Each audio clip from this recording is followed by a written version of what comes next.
A few weeks ago, a church leader stood up in the sanctuary and announced he was a delegate for Mitt Romney. I did everything I could to keep my mouth shut. And then he started talking about how Mitt Romney was such a great example to the world. And it made me wonder if he had seen the debate between Ted Kennedy and Mitt Romney, where Mitt claimed to be a bigger liberal on all the social issues. And then this same leader alluded to the fact that the church was endorsing Mitt Romney. And I've been furious ever since. And just today, another man stood up at church and said, one of the ways that we are going to teach the world that Mormons are true Christians and believe in the salvation and atonement of Jesus Christ is through Mitt Romney. And I blew a gasket. And I said, I'm sick and tired of hearing Mitt Romney's name mentioned in this chapel when the explicit edict from our leaders is to stay neutral.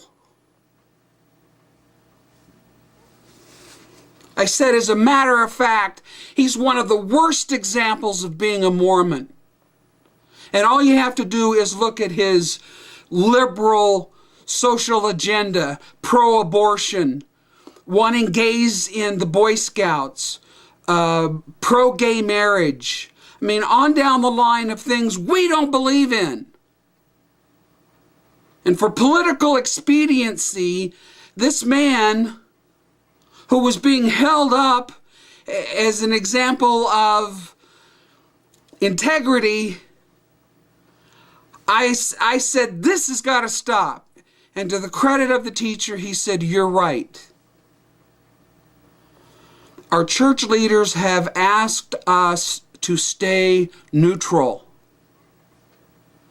And just because Mitt Romney is a Mormon doesn't mean he'll be a good president.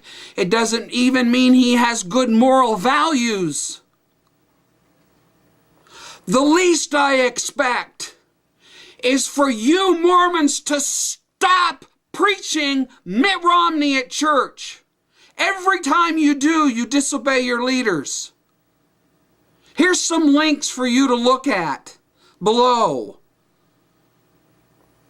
that will establish the church's position on neutrality with the candidates. Sure, the prophet mentioned there would be questions, but he did not endorse Mitt Romney. So if you're walking that fine line, stop it. If you think somehow Mitt Romney is the new savior that is going to bring Mormons power and teach the world who we are, stop it. There's only one person amongst you Mormons who can tell the world that you believe in Jesus Christ and change their mind, and that's you. I mentioned to them in a city that I'd lived in that I was a newspaper reporter and I knew most of the officials in town, and I heard all the time from people, I didn't know Mormons were Christian. Well, they knew because I told them I was a Christian. I believe in my Savior, Jesus Christ, and I'm a Mormon. That's how it's done. Vote your conscience, but keep politics out of church.